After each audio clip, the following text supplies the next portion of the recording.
where you're joining from us in the world today.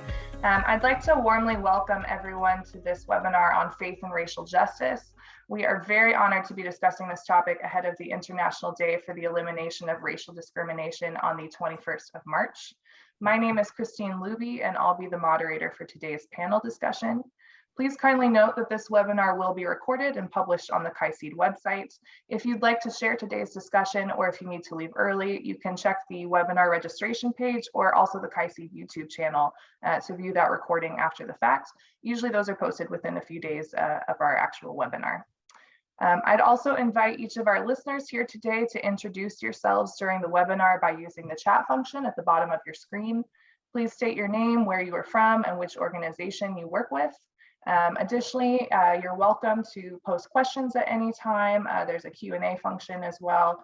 So if you could post those questions in the Q&A rather than in the chat, that just helps our team make sure that we see those questions and that we ask those here this morning.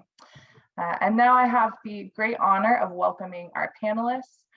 We have Dr. Ganin Diop here with us. He is the Secretary General of the International Religious Liberty Association, as well as the Director of the Public Affairs and Religious Liberty Department at the Seventh-day Adventist Church World Headquarters in Washington, D.C. Dr. Diop regularly trains leaders in capacity building in reference to peace, justice, and human rights, the pillars of the United Nations. Last year, he led the G20 Interfaith Association's working group on the religious dimensions of racism. Welcome this morning. Thank you very much. Next, we have Uzair Ben Abrahim. He's an educator, linguist, facilitator, social justice advocate, decolonialist, performance poet, and writer. He is a member of the United Nations Initiative Southern African Cooperation Circle, a board member of the Cape Town Interfaith Initiative, and a member of the Muslim Jewish Interfaith Coalition, among many other organizations. Uzair, also known as Izzy, is committed to amplifying the voices of marginalized groups in processes of civic engagement and creating spaces for the debate of critical issues such as racial justice. Good morning, Izzy. Thank you for joining us. Next, we have Dr. Leah Gunning-Francis, the Vice President for Academic Affairs and Dean of the Faculty at Christian Theological Seminary in Indianapolis, Indiana.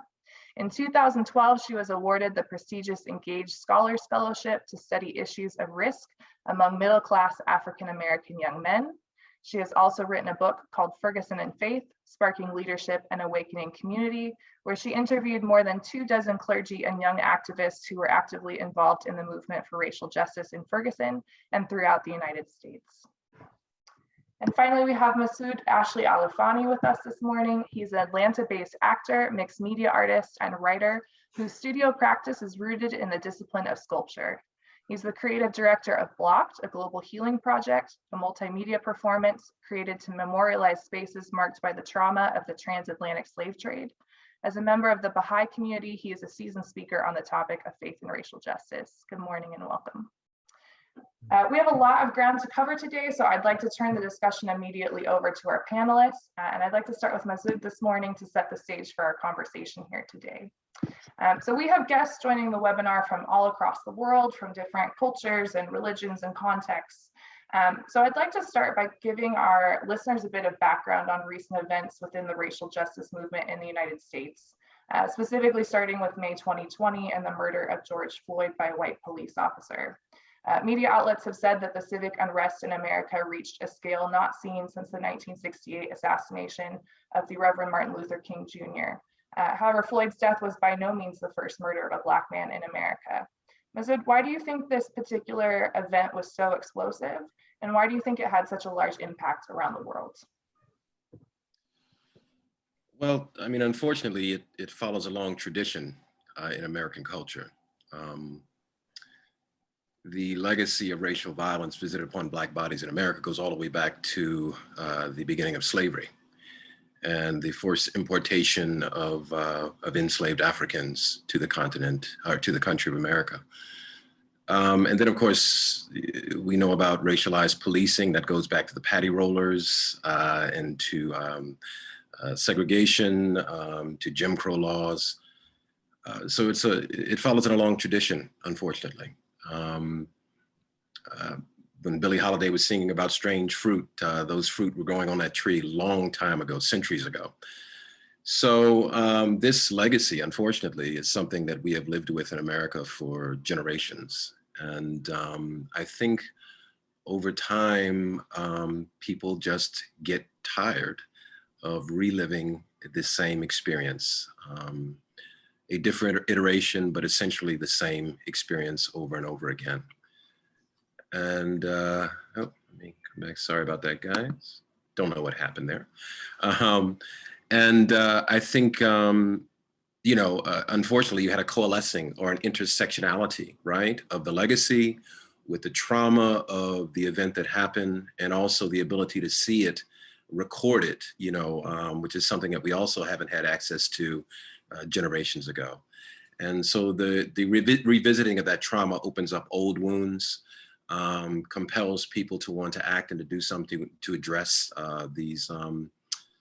this terrible legacy, and motivated people to want to get out and contribute, make a contribution in whatever way they chose to do it, whether they were in the streets or whether they were behind the scenes supporting people that were in the streets, or whether they were engaging in conversations or some other kind of social action. So, and until we address the issue of racism fundamentally, the complexity of it, how it is metastasized and developed like a cancer and infected every aspect of American society, we will unfortunately continue to have to grapple with the challenges that, you know, that it continues to present us with over and over again. We're slow learners, it seems, in regards to the issue of race.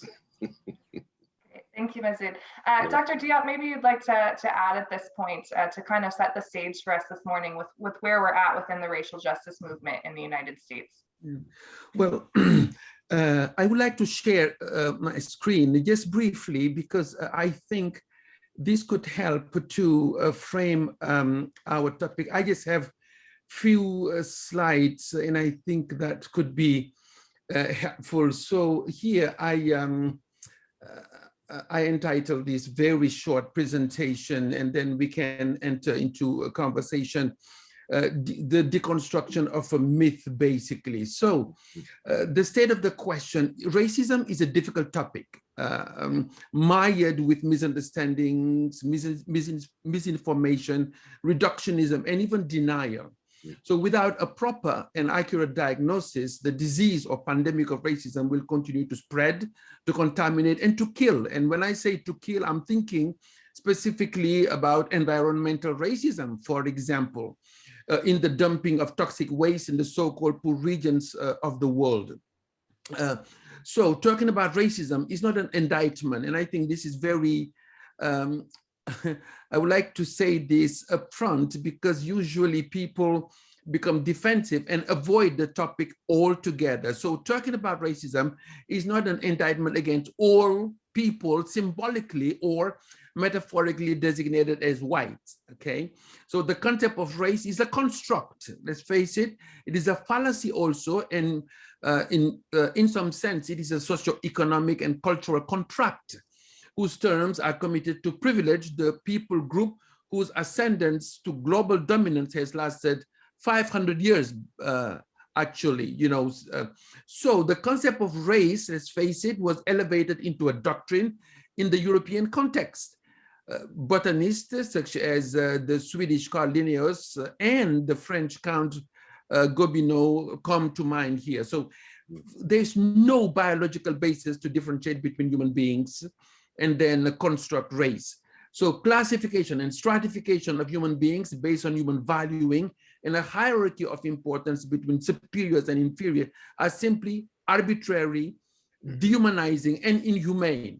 So of course, the connection between racism and crime against humanity, atrocity crimes and genocides are well established. And here briefly, 250 years of slavery, almost 100 years of Jim Crow laws of legalized segregation, racial terrorism, the slander and lynching of African Americans, the redlining, disenfranchisement into segregated neighborhoods, segregated schools, and even segregated churches have punctuated the history of this country in America, having created, of course, a lingering stain in the conscience of this nation. So to be fair, so that no one be left out of the hook, so to speak, 200 years of slavery is just part of the story of the suffering of people of African descent.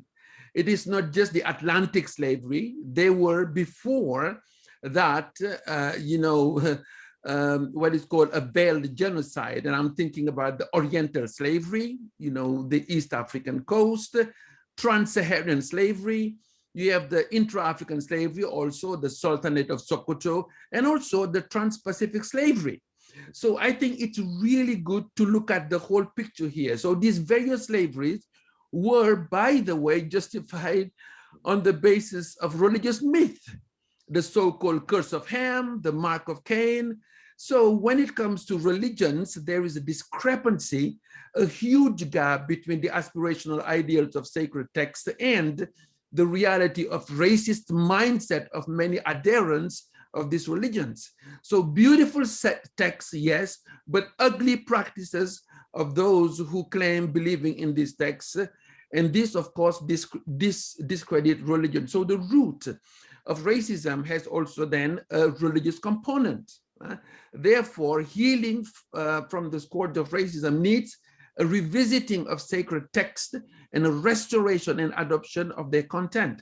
So there seems to be a consensus when it comes to the belief in one humanity, for example, contrary to the belief in polygenesis, because some people think that they are different people based on different creation, etc. So I think then, just to close this section, this overview, so to speak, the re-education of the mind and the re-socialization of people to embrace the belief in the reality of one humanity and the recognition of the full humanity of every person in the whole human family are paramount.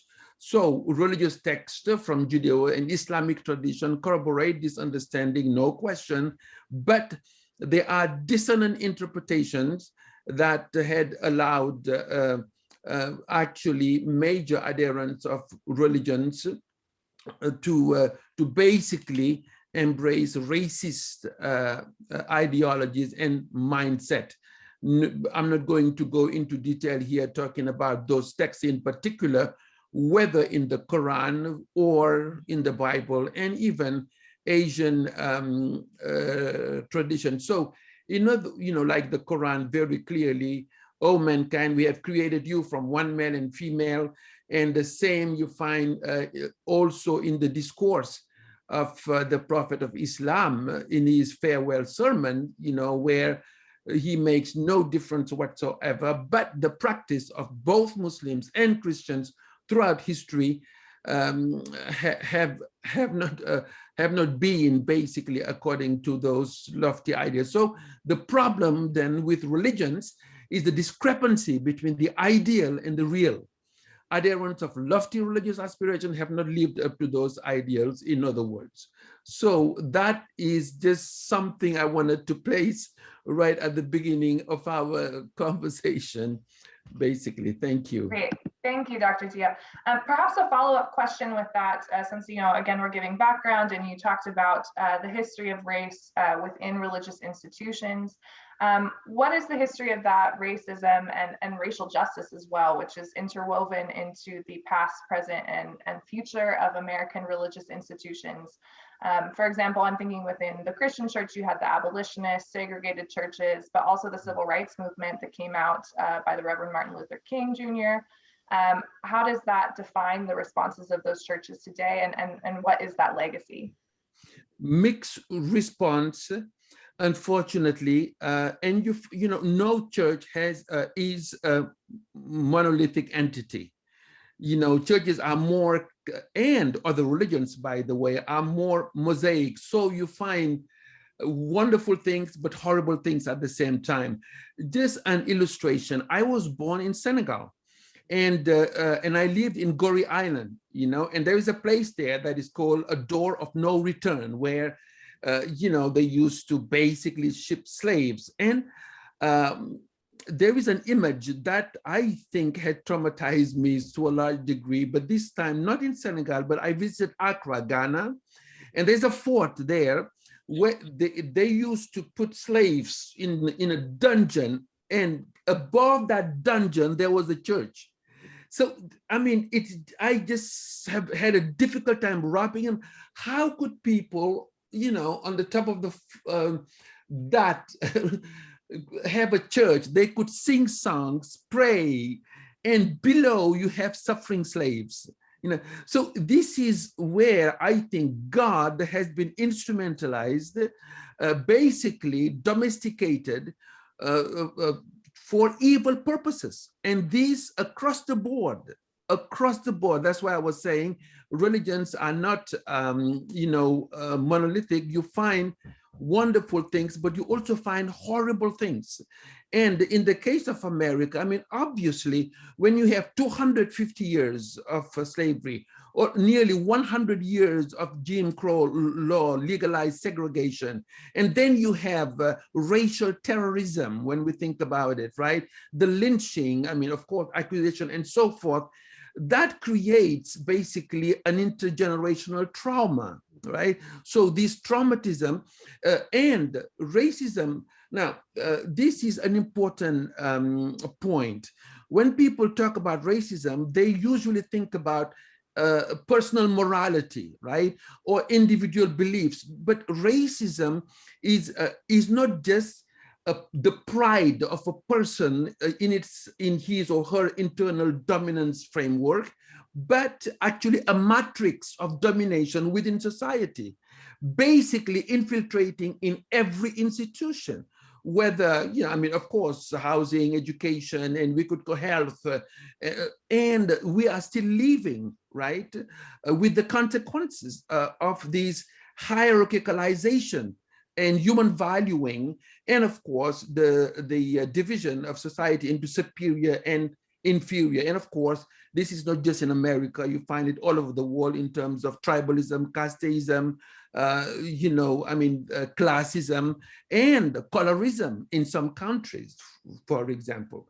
So religions, no question, have discredited themselves in many ways, especially through the lenses of this crime against humanity, racism, and of course, slavery and so forth. Thank you so much for that answer. Masood, I want to go back to you just for a moment. I know a lot of times what I hear is, slavery ended a long time ago. Why are we still having this discussion? So I'd just like to hear your perspective. Why are we still talking about racism? Why is this such a relevant conversation today? What is the legacy that so many Black Americans are living with, and people of color within the United States? Well, I mean, it has deep roots. And the legacy of that trauma is imprinted in some sense in the psychic and spiritual DNA of people of African descent. And indeed, it's also imprinted in the psychic and spiritual DNA of white people who have also been harmed, but don't often reflect on how they have been harmed. So, it's interesting because it's like anything else, right? If you ignore something and you pretend that it does not exist, it doesn't make it go away. It still lingers and actually gains strength. So, and the impacts on the Black community, I think, have been widely reported on, whether you're talking about the breakdown of families, you're talking about the lingering economic impacts, you're talking about, the disposition of people from their culture and their language and their names. So, and these are ongoing wounds. The Baha'i Faith says that these are slow healing wounds, right?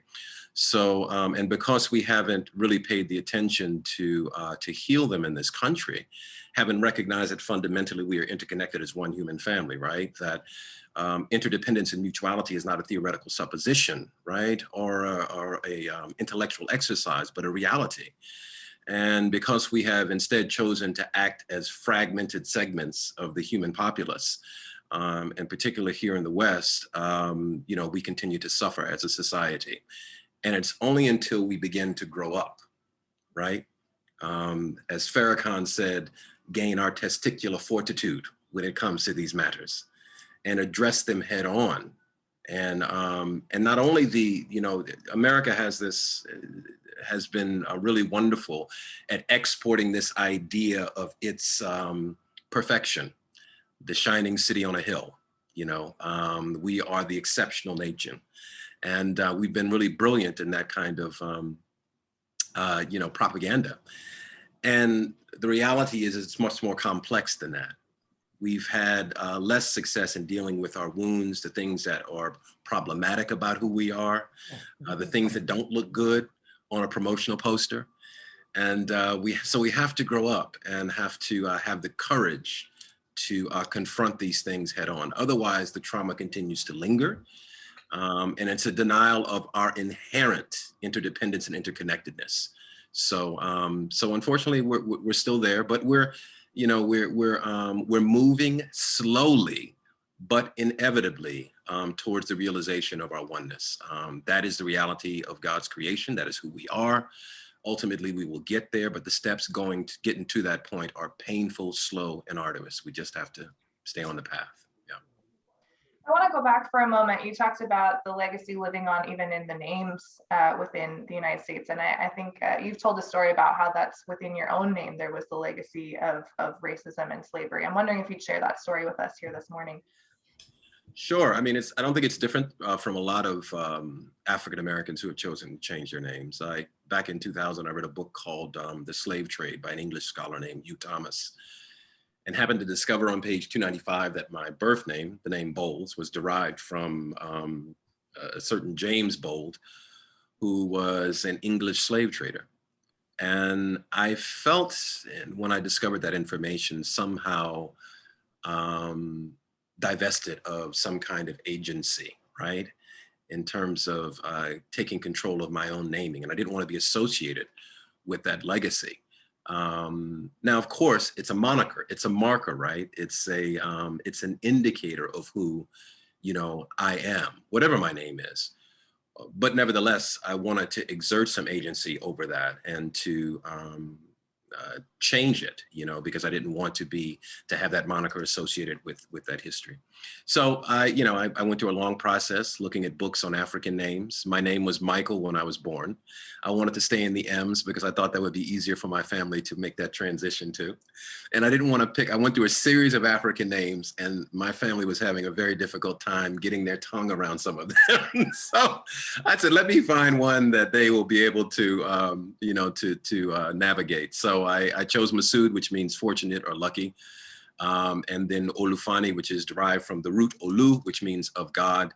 And that's a Yoruba word. So it was, a long process of reflection. And I felt when I did it and I went through the legal system to get it done, I felt like I had, there was like a before and an after, which in some ways for me felt really significant and important. I mean, it didn't fundamentally change in essence who I am in terms of my personality, but it gave me a deeper sense, a deeper awareness of my own agency. And I wanted to exert that. So that's the story. Yeah. Great. Thank you so much for sharing that with us. I want to turn the conversation to Izzy and Leah for a minute because we haven't heard from you yet. And Izzy, I want to start with you. You've talked about watching the protests last year in America and drawing comparisons between them and your own experiences in South Africa, particularly within the Rhodes Must Fall movement.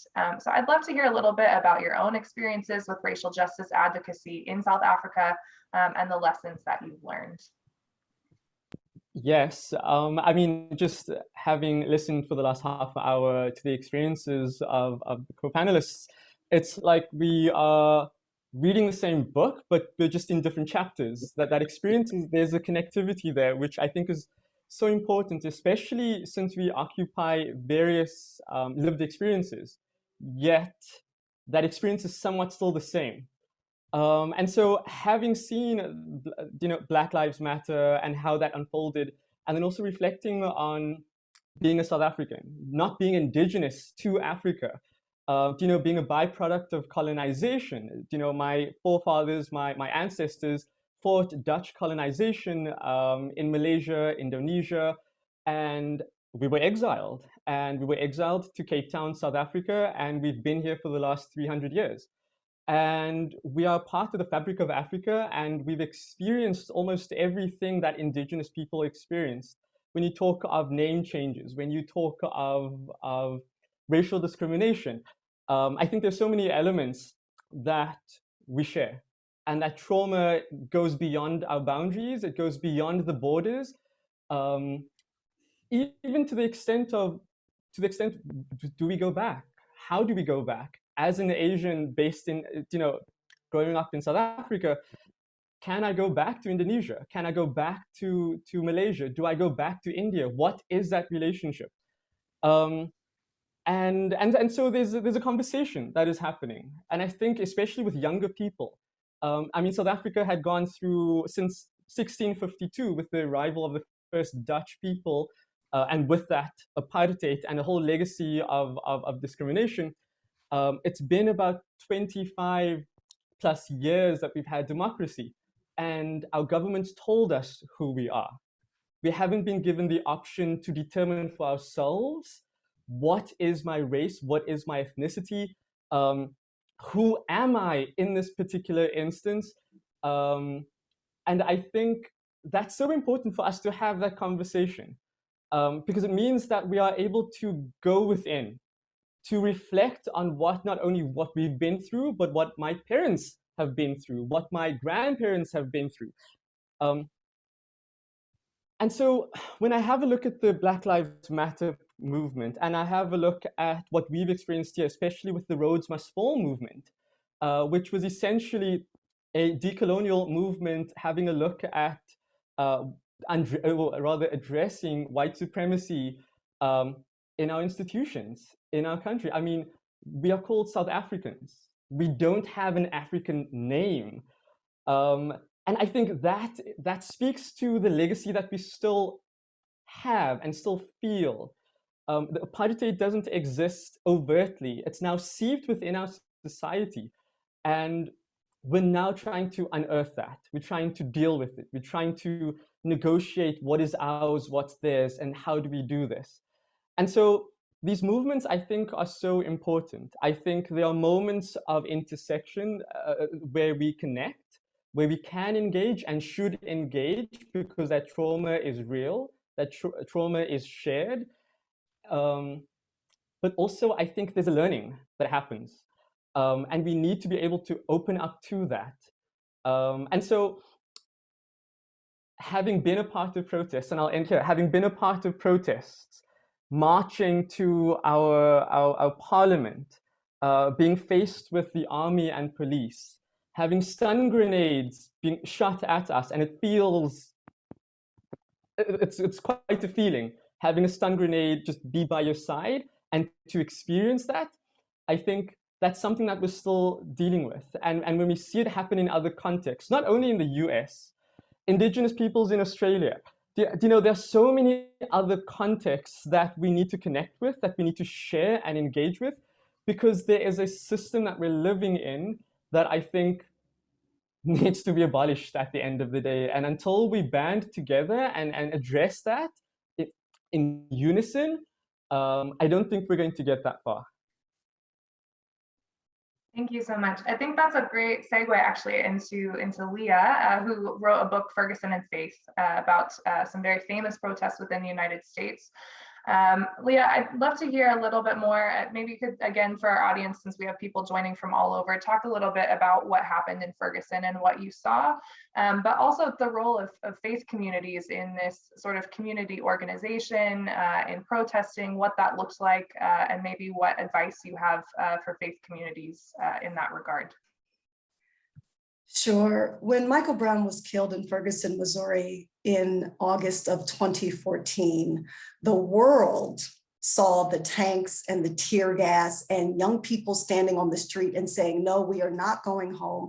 No, we are not looking away. We demand justice. We're not going to pretend that this was, just another unfortunate incident that just so happened to happen to a Black person. No, we're not doing that. And so as a result of that, we saw months and months and months of protests in Ferguson, around the St. Louis area. I was living in St. Louis at the time, was engaged in the movement as well.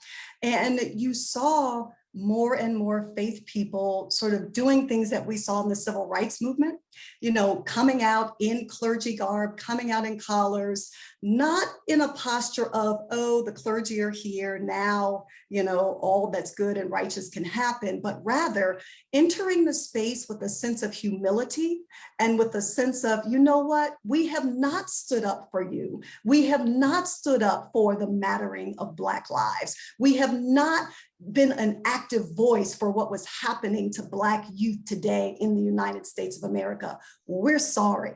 And so coming in with that posture of humility, standing with the young people, honoring those who had been there, who were struggling for their own humanity to be deemed valuable to all. We saw that kind of fusion happening, and it was sustained for months. And quite honestly, we see, unfortunately, what has happened with what happened in Minneapolis with George Floyd. And as has already been said, this is part of centuries of a legacy that led up to this moment. But even if we just look within the past decade in the United States of America, where when Trayvon Martin, remember him, the 17-year-old Black boy who was walking down a Sanford, Florida street, minding his business, stalked by a stalker and ultimately killed by him. And the jury said, oh, yeah, the stalker was right. He was just standing his ground. Never in your life would that have ever happened to a white 17-year-old boy. And the jury come to that kind of conclusion. So it was during that time when you had 4 Black women who said, Black Lives Matter. And so that's when the phrase Black Lives Matter started to emerge after the killing of Trayvon Martin. And it went from Trayvon Martin to too many other Black people to name in this moment. Black men, Black women, and Black children up until today. And so by the time we get to George Floyd in May of 2020, one of the reasons I think that you saw just this absolute explosion of enough. We are not dealing with this anymore. As already been said, the video. We all had to sit and watch a man be strangled to death, oh so casually. God forbid if the people who were standing around saying, stop, stop, or the 17-year-old girl who had to film that murder actually tried to intervene, they'd have been, God knows what would have happened to them too. But everybody standing around had to watch this happen and the world saw it. So that was too much for people to bear. And one of the reasons I think with that, you saw protests happening in every city around this country. Here in Indianapolis, I was one of the leaders in the protests here. We had thousands of people out. I know Atlanta, all over the country. You saw this because not only did they see what happened to George Floyd, but in Atlanta, they remembered what happened to Anthony Hill, the Black man who was stark naked and killed by police here in Indianapolis, Drayshawn Reed, and the list goes on and on. In Cleveland, Tamir Rice. So it was about George Floyd they were marching for, but they had that recent memory of Black people in their cities whom they knew had been killed by police officers, those who were sworn to protect. Secondly, we cannot overlook the fact that for the past 4 years in the United States of America, the myth of American exceptionalism has been blown out of the water by the President of the United States of America. Anybody who was remotely paying attention saw the kind of white nationalism that was embodied and promoted by the President of the United States of America that ultimately culminated with the United States being the world leader in COVID infections and death. That's what we're exceptional at. So you had all of this happening when George Floyd was murdered on that Minneapolis street. And people with the recent and distant memory of what had been happening in the context of a president for years we had to endure a president being explicitly harsh and derogatory toward Black people, Black journalists, Black leaders, being explicitly harsh in rhetoric toward Black communities. This is what we had to endure. And then to be able to have to listen in a presidential debate for the president to tell an avowed white supremacist group to stand back and stand by until they were unleashed on January 6, 2020 on the US Capitol. This is the reality in which we are living today. These are unprecedented times, not unprecedented because racism is new, because white supremacy has not been the law of the land in the United States of America, but number one, it's all on video, right? We all now see everything before our eyes, what is happening. And two, did you ever think you would live to see the US Capitol being invaded with the Congress in session and the National Guard standing back and not being there? Did you ever imagine you'd live to see the windows of the US Capitol busted out and, you know, the Army, the Guard, everybody not doing what they ought to have done? No. Now, had that been Black people protesting for the rights of Black people, it would have been a mass slaughter in front of the US Capitol on January 6th. But because white nationalism was being promoted and promulgated by the President of the United States, clearly he gave a directive to hands off of the people. This is where we are. And so if we are going to be serious about moving this country forward and truly living into a way that Black people can live and move and have their being, we have to continue to confront this domination of white supremacy that we are seeing running amok and in unprecedented ways right now. So one, for me, that's not happening without legislation. And because we've seen in this country how Christianity has been co-opted to the nth degree by white supremacy. This, you know, I keep saying, I've said it many times that, you know, if we're serious about dismantling white supremacy, what we need for the Christian church to do in the United States of America, for those who have yet to go back into their sanctuaries, some of them never left, you know, just anti-maskers, all this kind of thing. Why we're the world leader in COVID infections and deaths. Anyway, what we need is to get these flags out of our sanctuaries. They have no place in our sanctuaries, especially now that the world has seen, we all can see how it has come to this fusion of Christianity and white nationalism is continuing to have such a devastating effect on all of us. So we need for Christians in particular in this country to stand in the truth of that matter. Second, we need some real honest conversation that will lead to corresponding action within our faith communities to say, look, either all lives are truly going to matter or they're not. We know that when the Black Lives Matter phrase became more prominent, it was met with what? Well, all lives matter. Well, that's not true because the data does not support that in any category that we could possibly name. The fact is that all lives only indeed matter to God, not to humanity. And so if in fact we are going to move in that direction, gosh, what would it mean for faith communities to really reclaim an identity of being with and for all of humanity and creation, to advocate for the kinds of legislation that is for the well-being of all. As you all probably know that, you know, the United States, our Senate just decided not to raise our minimum wage to $15 an hour, which is still the floor for a livable wage. It's still $7 and change per hour. So for those who say slavery has ended, that's kind of a hard argument to make with slave wages. So, you can't untether white supremacy from economics, racism from economics. Those things cannot be untethered.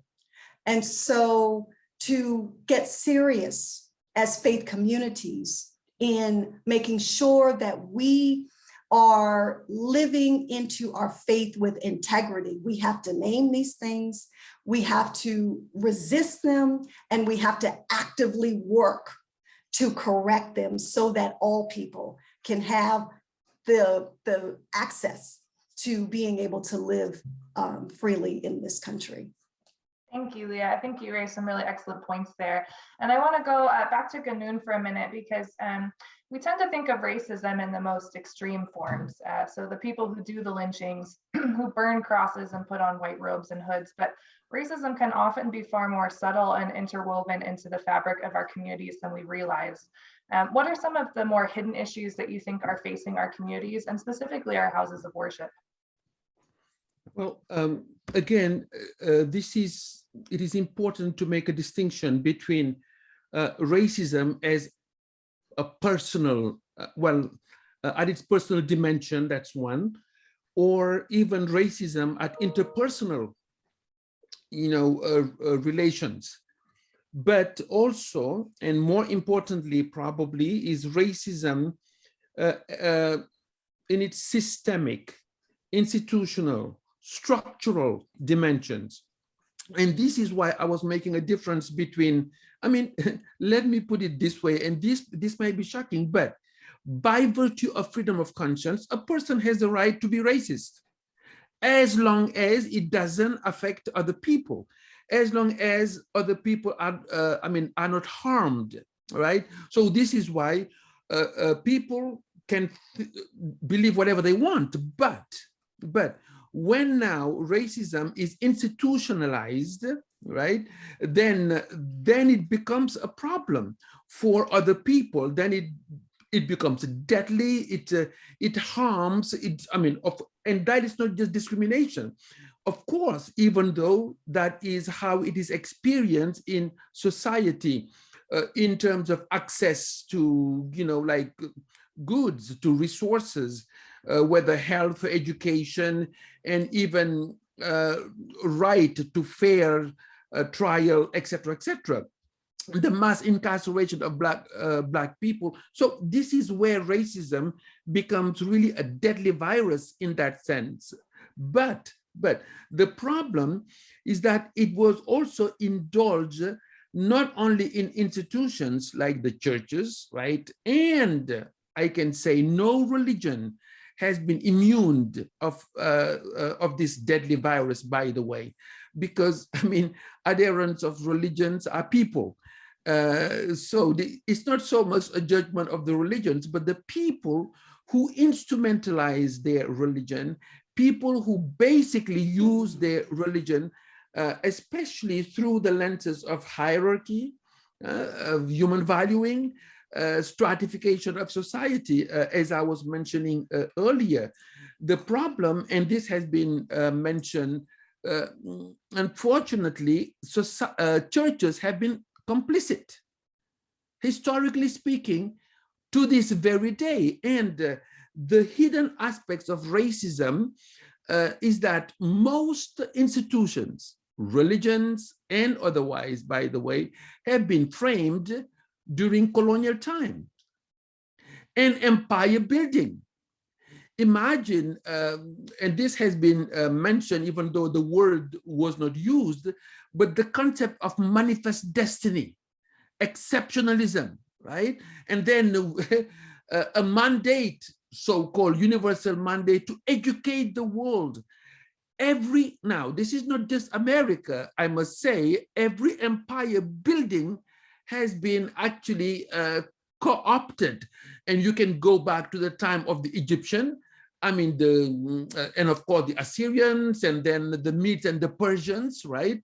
And then the Greek, clearly Aristotle, thought that basically Greeks were higher in the hierarchy of human valuing than barbarian. And then you continue to the Romans and Byzantine Empire, the Arab Muslims, yes, people sometimes forget that even slavery start, you know, I am one of those, I go back, you know, from my, in my family tradition to the 14th century, the village where my forefather lived in Senegal. When the Portuguese came to the shore of West Africa, even that is still documented in my oral tradition, right? So, but before before 1440 though, you had basically 652, the Arab Muslim were already involved in the slave trade.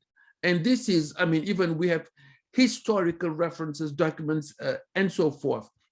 Now, so the problem then is religions have been complicit to this. And to this very day, if people do not embrace, like, you know, that every human being is actually infinitely important, you know, infinitely valuable, we cannot reduce human being to a market value. That is sacrilegious, basically.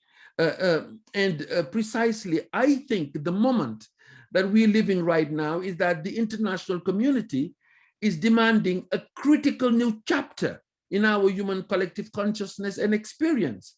Now, when we think a new awakening, basically in reference to the full humanity of every person without discrimination, and a new resolve to deeply respect every person's freedom of conscience. These are urgently needed. But to really enter into this new chapter, you have pushbacks, white nationalism, right? I mean, when you think about it, religions, by in essence, is purposed to be universal. But people are talking about Christian nationalism, Arab. This is, I mean, it should be an oxymoron. It should not fit. So that just says about, I mean, tells us about the dissonance, right? The discrepancy, I mean, the betrayal, actually, of human solidarity, you know. And this is what racism does. As a matter of fact, racism is like a test of our humanity, but also a sign of inhumanity. But people can go around it through denialism and all kinds of like human valuing, right? Putting scales of importance. This is criminal. And this is what we are really talking about until we decide collectively to enter this new phase of our history, right? As, I mean, as one humanity, to say, you know, no more discrimination, no person above any other person, basically. Every life is important. Why? Because God made it so. I mean, and I'm talking about here for people who believe that humans are created in the image of God or are representative of God. This is what is betrayed on a daily basis every time we look down upon anyone, basically. So I think it's not just, yes, it is systemic, structural, so laws have to be changed. And this is one of the reasons why, the group that I chair on anti-racism in the context of the G20 Interfaith, you know, we are insisting that it is vital. It is extremely important nowadays that faith-based organizations would be consistent with what is good.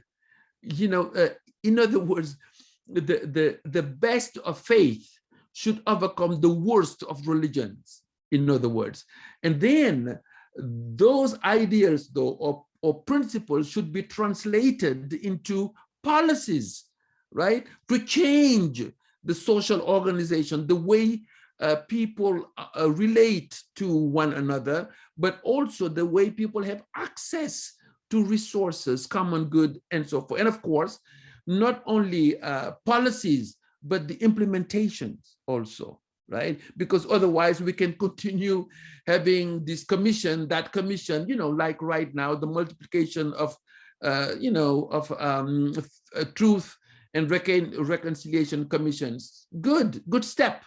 But it has to go beyond that to the stage of implementation, because without truth, yes, we cannot really have a genuine reconciliation. And then, of course, reparation. And you could expand this. It is the soul of the human family that is at stake in this idea of racism right now. Thank you so much. Leah, we have a question from the audience, and I think from Dr. Ganoon, this is again a great segue. The question from the audience member was that many faith institutions have at times in history engaged in racial discrimination, whether that's intentionally or unintentionally. So how can people of faith heal the trauma inflicted by their religious institutions' past actions?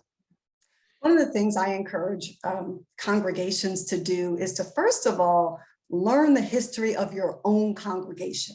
Like a lot of times we talk about religion in these broad, sweeping terms, but at the end of the day, for many people of faith, they are tied to a particular faith community in a particular space. And so to even begin by doing the work of your own faith community. So I live in Indiana, and oh my goodness, whenever and wherever I go around the country and talking to faith communities, I'm like, especially to predominantly white faith communities. I think most Black churches are very clear on the history of the Black church and how it emerged in this country out of being shut out of predominantly white churches and started our own, as we have pretty much with every institution that's Black in this country. So, you know, getting into and that's not your feel-good fuzzy work, right? Because in many faith communities, you go into the building, and especially in Christian churches, you'll see pictures on the walls of former pastors and different people. And, you know,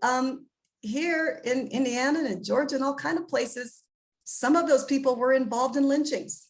Some of those people were involved in making sure Black people were not permitted to come inside the churches. So first of all, doing the harder work, I call it tasting the bitter dregs of discomfort of learning your own congregation, faith communities, history in that place and space.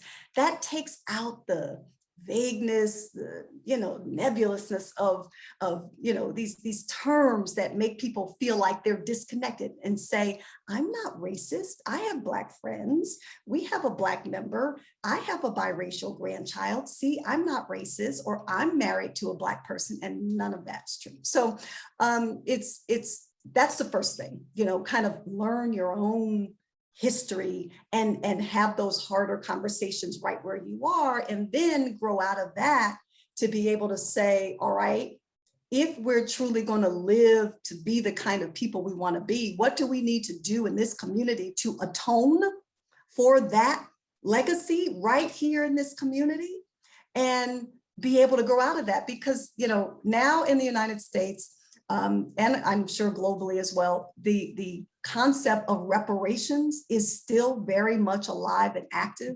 And while what that means and what that will look like, I'm sure will never come to resolution in my lifetime, but what it can mean and look like in the right here and now, and doesn't have to wait on federal legislation or action, is for faith communities to take action right where they are in their communities. Because listen, in the United States of America, there are several denominations that hold millions and millions and millions of dollars in assets and wealth. And so if we're talking about atonement, if we're talking about repairing the damage, especially for so many congregations that want to talk about reconciliation, I'm sure all of my fellow panelists have heard this many times, where people are quick in faith communities to want to talk about reconciliation. I tell people all the time, please don't invite me to speak on reconciliation, because reconciliation presumes that there was an equitable relationship in the first place. That was never the case here in the United States of America. What we need to talk about is racial justice. And so faith communities can lead the way in that by learning their own history, looking at how they can atone, begin to make reparations right there in their own communities, and then be able to go forward from there as a step. Now, just real quick, I know my time's up, but that doesn't preclude larger things that need to happen. But just, I like to give congregations some concrete things that they can do right here and now that don't have to wait from an edict to come from someplace else. Thank you, Leah. I think that's great. And I do want to wrap back to that in a few minutes after we talk to Izzy and just hear from all of you about a few concrete solutions we can do. But Izzy, just for a moment, because we're talking about faith institutions, I know that you are a board member of and a representative on a number of notable interreligious organizations, but you've often said it's difficult to place the topic of racism on conference and meeting agendas. Why do you think that is? And what are the actions that faith-based organizations need to be taking right now? Was this addressed to me? This is to Izzy. Yep. Oh, okay. I think you're. Oh, sorry, I was on mute as well. My apologies. I think that there's a power shift that needs to happen. And I don't think organizations or communities are ready for that because it's comfortable the way we are at this moment in time. And I think in certain situations where we have communities who have felt the hurt, the pain, the brunt of history, basically, I think it's an okay situation for us to live that way. Because in most cases, the peoples who are feeling that, they don't have a voice in these spaces. They don't have a say, they don't have a seat at the table. And I think, I mean, just speaking about truth and reconciliation, and I mean, I've been listening to the conversation and so many things have been popping up in my head because as a young South African, we are really looking at what we've been given, this freedom that we've been given, and whether it was worth it. We had a truth and reconciliation. We were not, I mean, well, I was about 2 when that happened, but the peoples who were affected by apartheid were not a part of the decision-making as to what happens in this process. For the most part, we've had situations where police officers were asked to come forward and basically reveal how they killed people and where they hid the bodies. And in turn, they won't go to jail. Now, do we think that's fair? You know, do we think that, where's the healing in that? Where's the justice in that? And so 20 years later, we make a joke amongst ourselves, you know, our young activists, we make a joke and we say, we want to return, we want to refund on this freedom that you've given us. This isn't something that we've asked for. And on top of it, we get given this idea of a rainbow nation. What does it mean to be a rainbow nation? How does that look?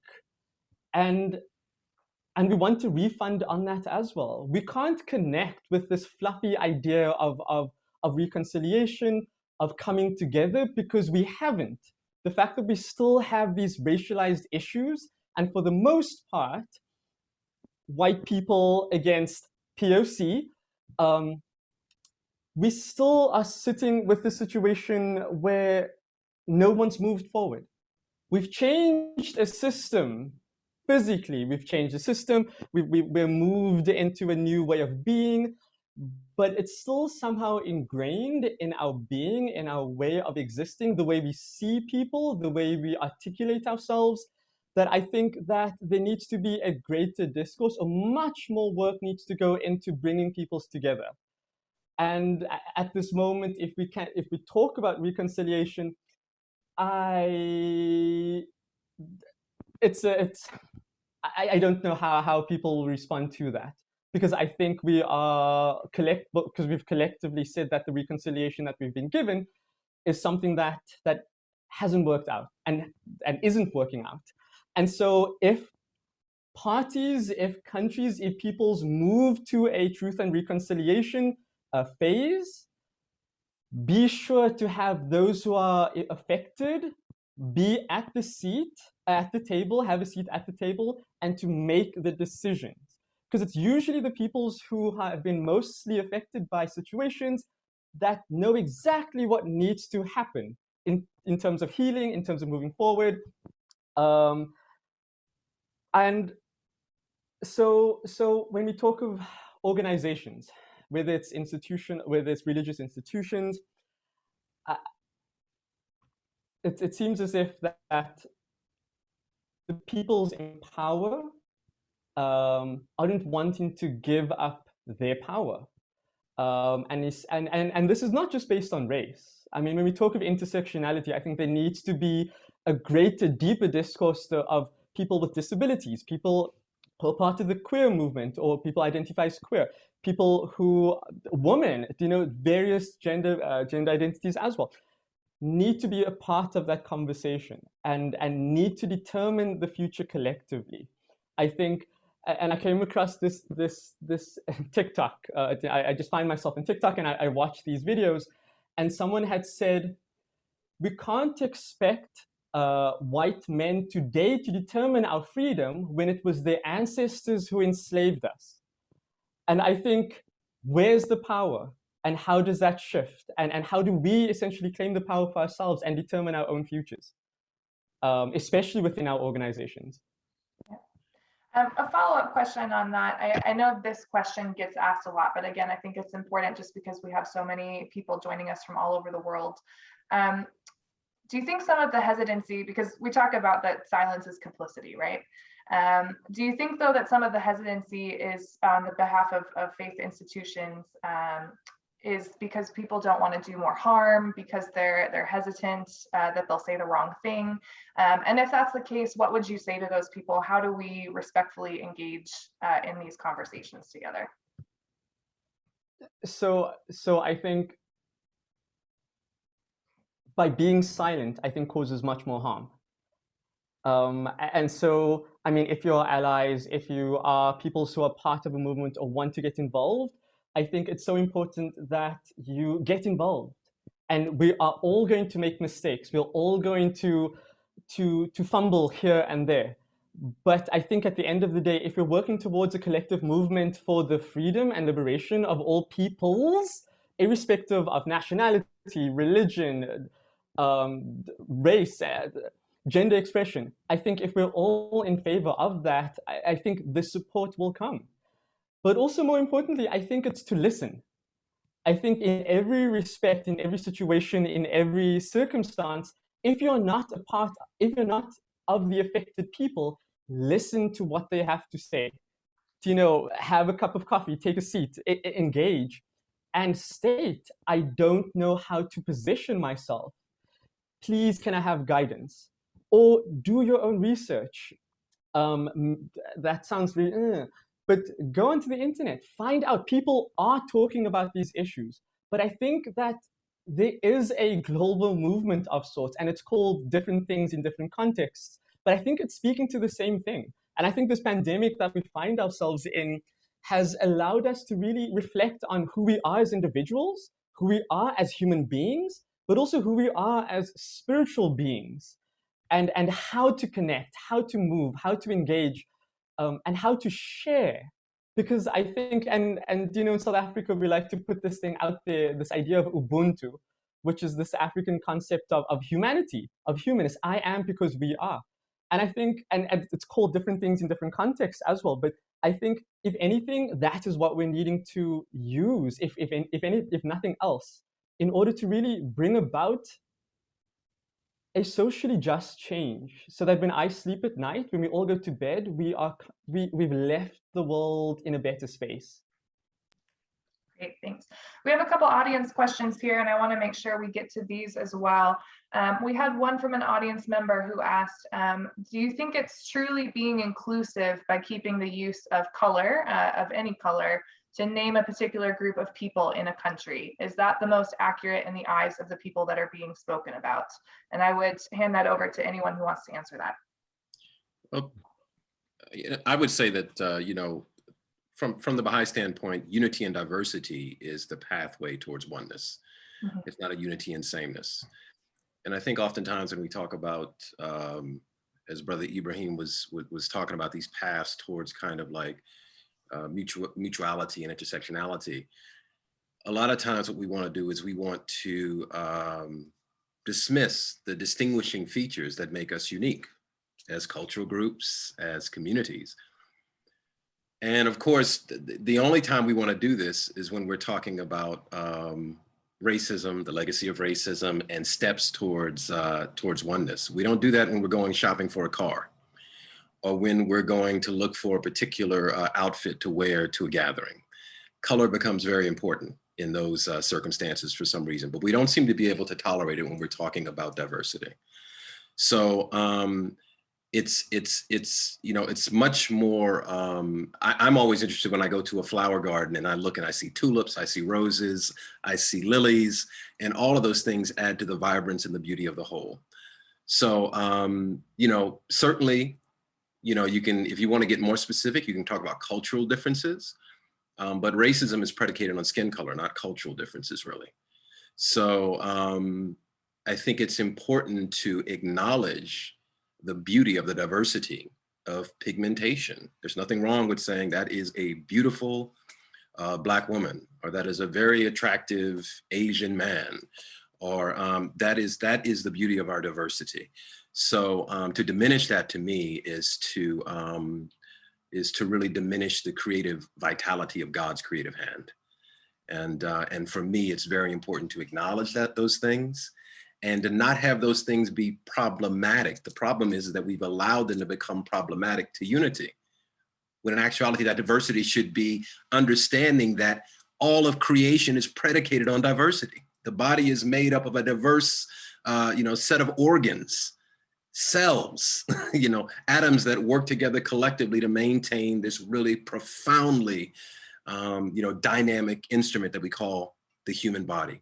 And in the same way, the human family is made up of individuals from a variety of different parts of the world with different pigmentations across a color spectrum, but all of it is part of the body politic as a whole.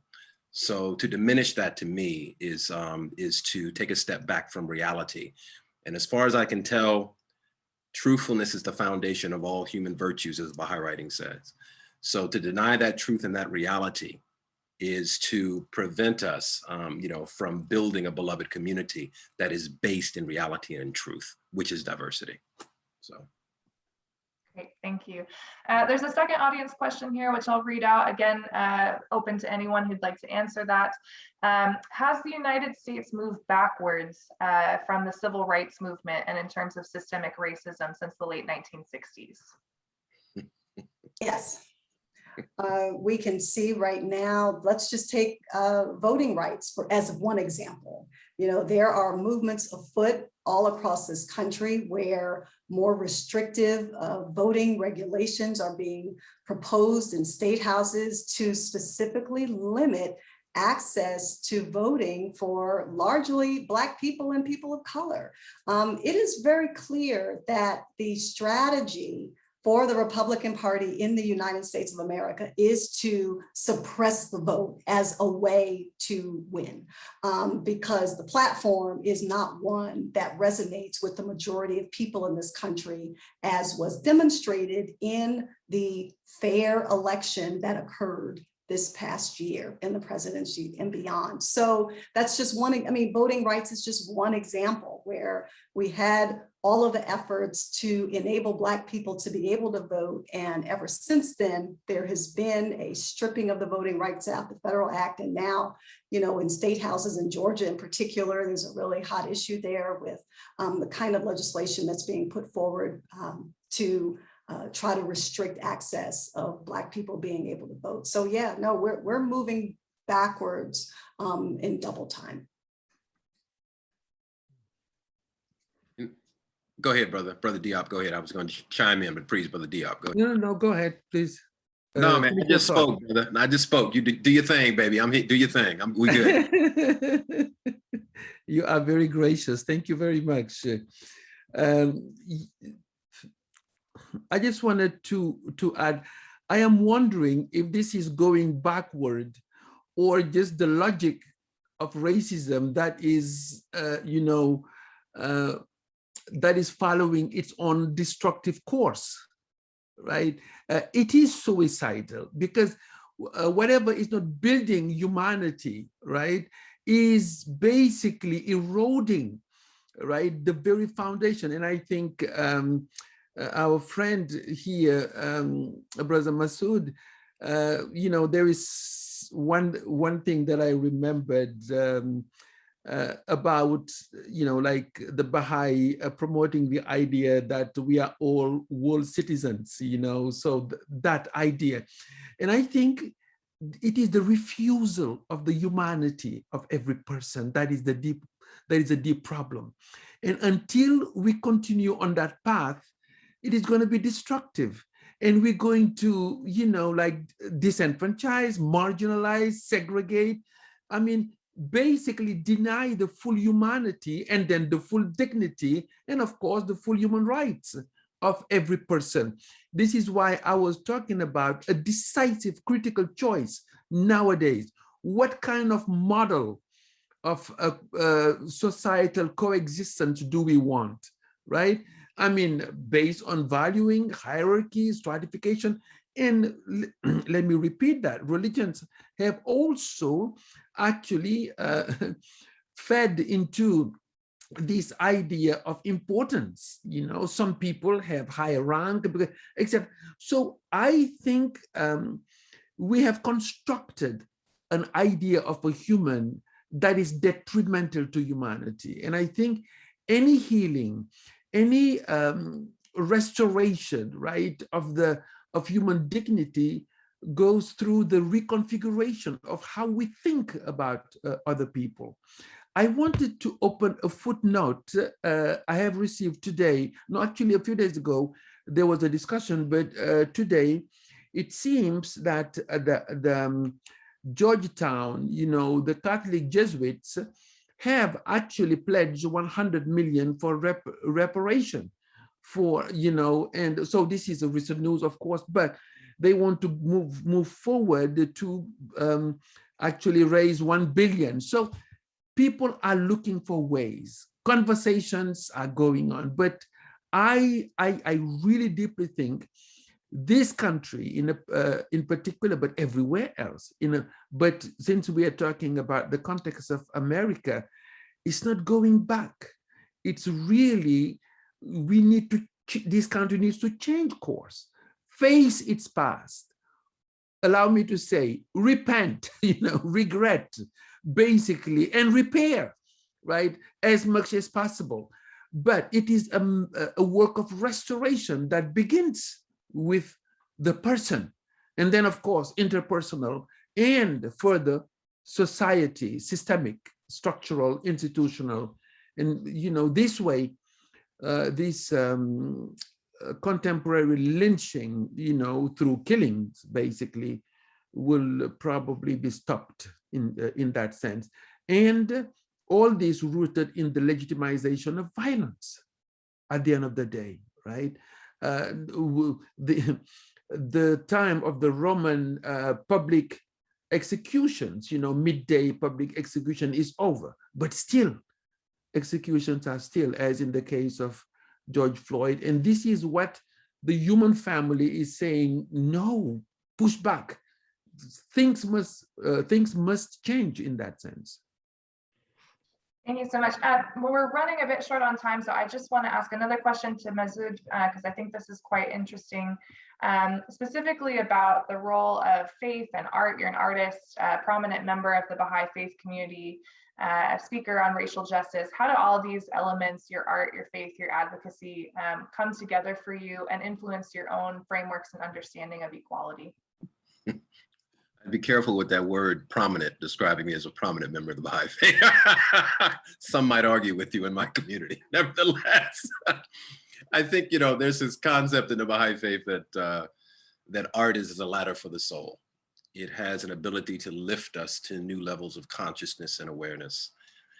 And I think within the long and treacherous journey of people of African descent through this great wilderness that is America, our engagement with creativity and artistry as a constructive method of resilience, a kind of way of preserving our spiritual well-being, our cultural ties, and our vitality as a people, and a way of transcending circumstance, right, is long and deep, whether you're talking about the field holler songs on the plantation, Go Down Moses, you know, Swing Low, Sweet Chariot, you know, the spirituals. You're talking about Gut Bucket Blues, Bessie Smith Blues.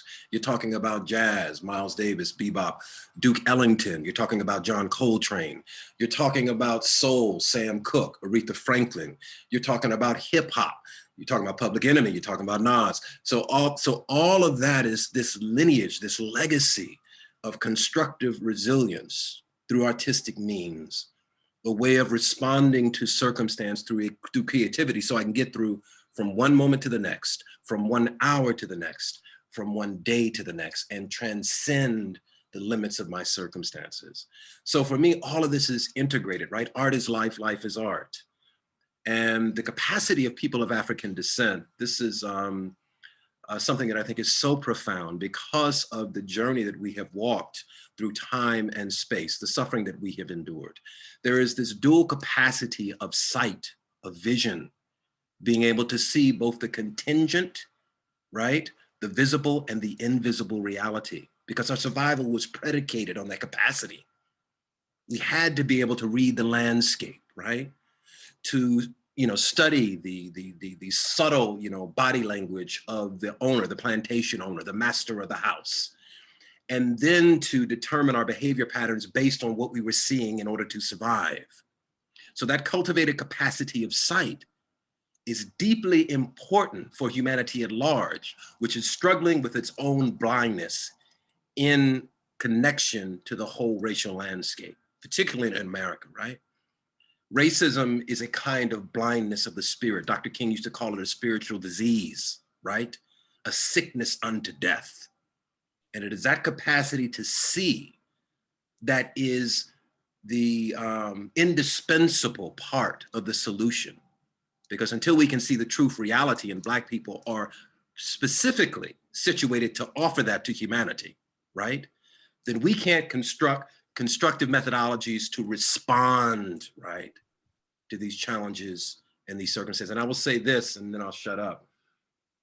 You know, the civil rights movement, which was ecumenical, I mean, it was birthed in the Black church, but then you also had, you know, Jews coming in, you know, with the deep friendship between Dr. King and Rabbi Heschel.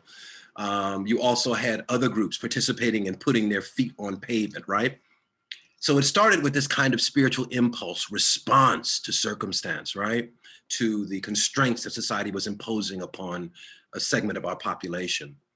But then over time, the spirituality was decoupled from the movement, and it became solely about legislative change and reform.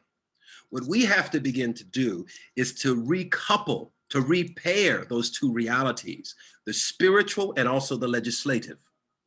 Because if you only seek the legislative solution, there's always going to be people who want to go around, go under, go in the back door, right, and subvert the laws. But morality, ethical behavior is the framework for decision-making. And that is the catch, the check on people's behavior. And that is the business of religion at its best, right? So, yeah. That's great. That was excellent.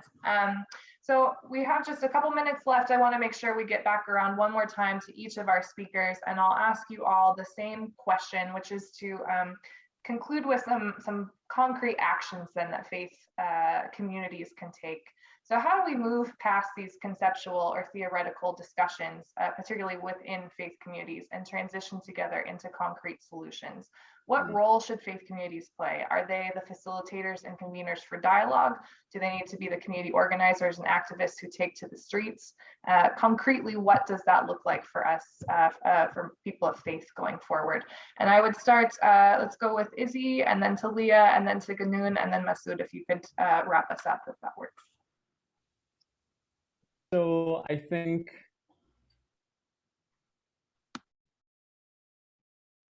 that there's a history to each of our traditions. And personally, I come from an Islamic background, and I've tried to, and I'm still busy doing the work in what Islam's impact was. in various areas, around the world, especially North Africa, Southern Africa, in the US, in Europe. And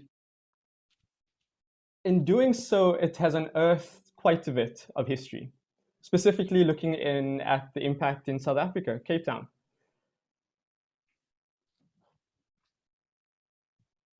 And I've needed to position myself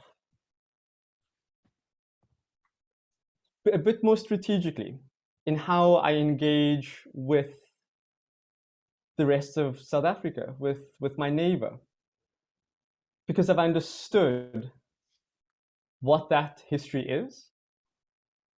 I've come to see what impact it has,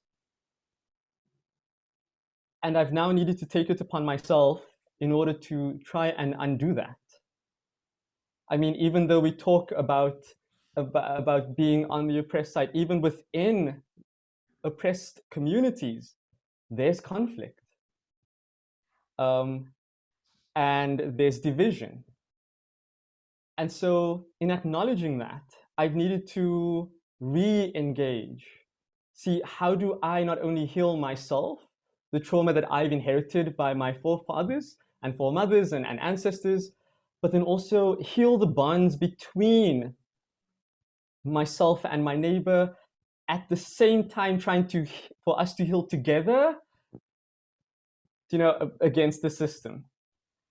And so when I have a look at Islamic institutions, I would ask that they engage, that we become honest with what hand we had to play in the negativity that has been spread across our world, and to try and undo that. And it looks different in the Netherlands, it looks different in Cape Town. But in having conversations with so many Muslims across different contexts, I think there is a recognition that we need to play an active role as agents of Islam, but also as individuals, as people of faith, to do the work.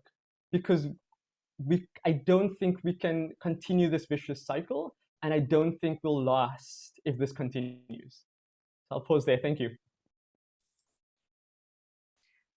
I think those same sentiments are true for Christians in the United States of America. As I said earlier, we've got to untether from white nationalism in this country. Christian it is just explosive right now, and that has to be named, addressed, and that untethering has to happen. But beyond that, we need local faith communities to partner, engage with the justice work that's happening all around them.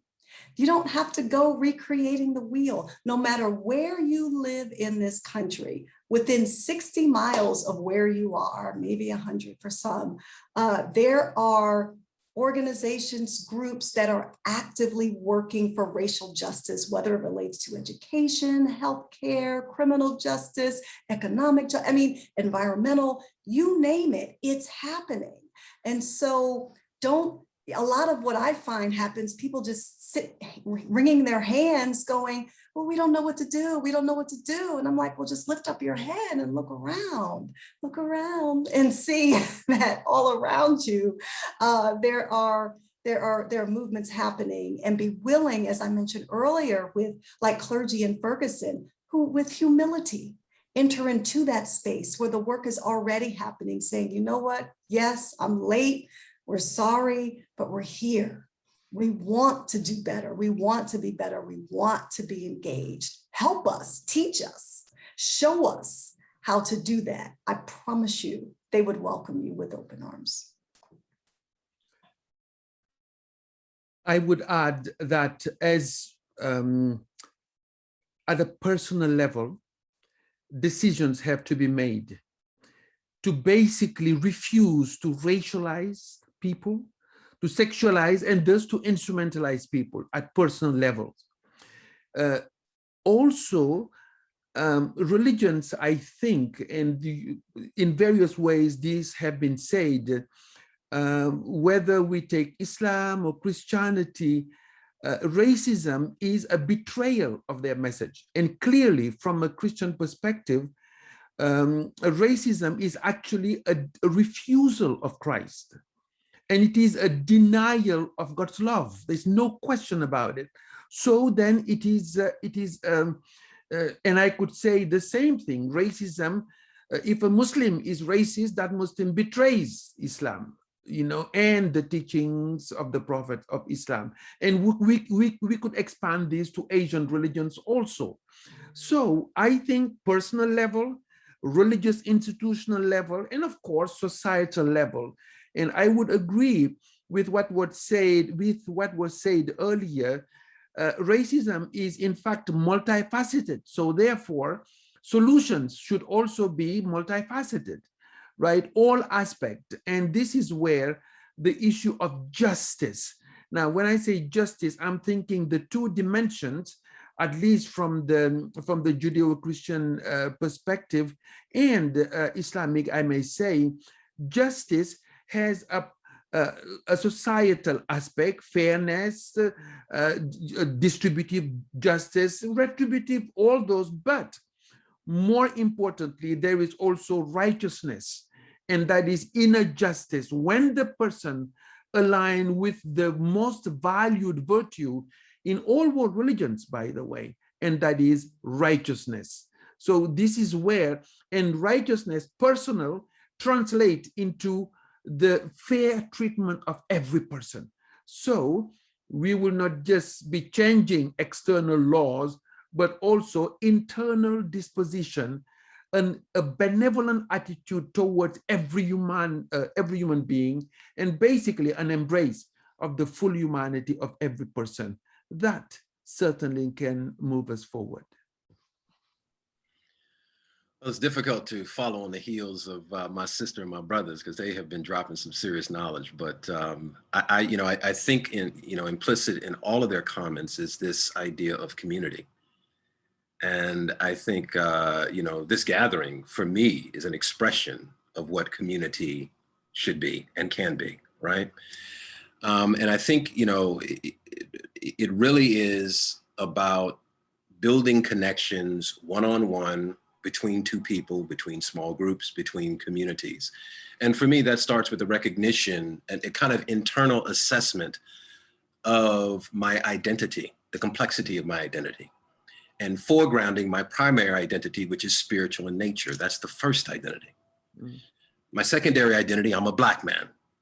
Very proud of being a man of African descent. It comes with a long history of triumphs and struggles and beauty and complexity and ugliness and all of those things. But that's a secondary identity, right?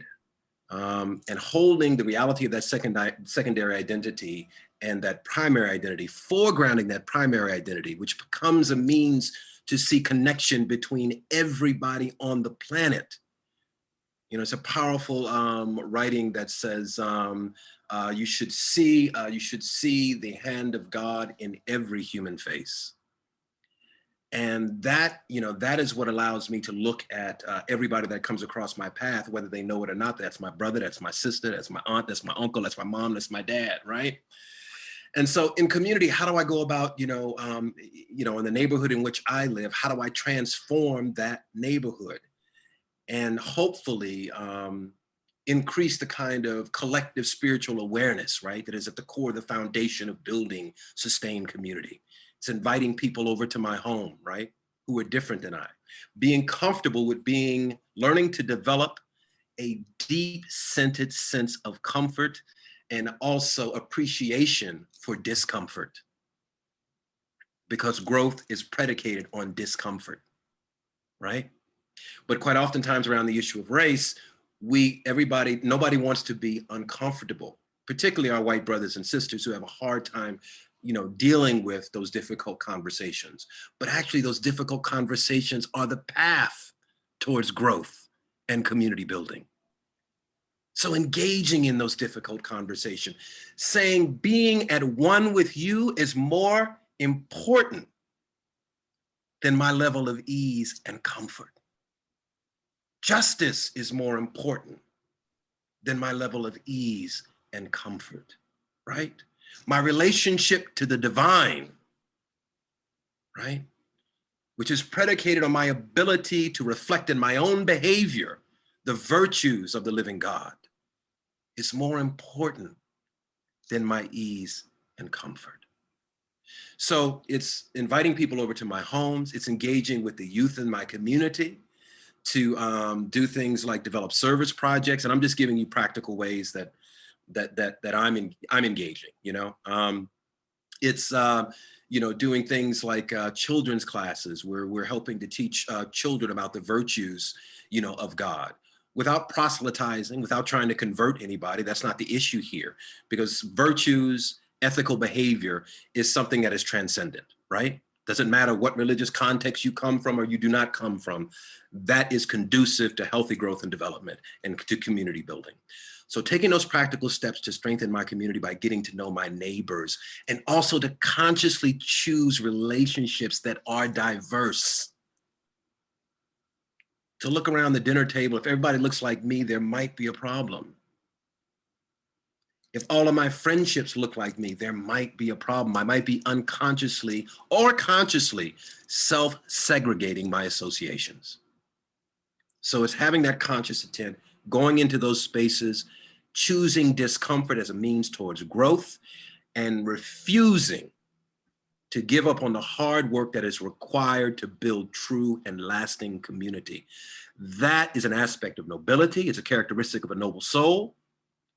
And it is also the building blocks towards enduring oneness and shared community and mutuality. Great, thank you so much. A massive thank you to each of our speakers. I know we could talk about this for days, I'm sure, but we are short on time. So I just want to say huge thank you to each of you for joining us here today, sharing your insights about what people of faith can do to uphold racial justice. It's greatly appreciated. Thank you as well to each of our listeners and participants who joined us here today. We're hosting another webinar on March 25th about faith and sustainable development in honor of the United Nations Global Festival of Action. You can register for that webinar on our website. And on that note, I would wish all of you a wonderful rest of the week. Thank you so much for being a part of our webinar here.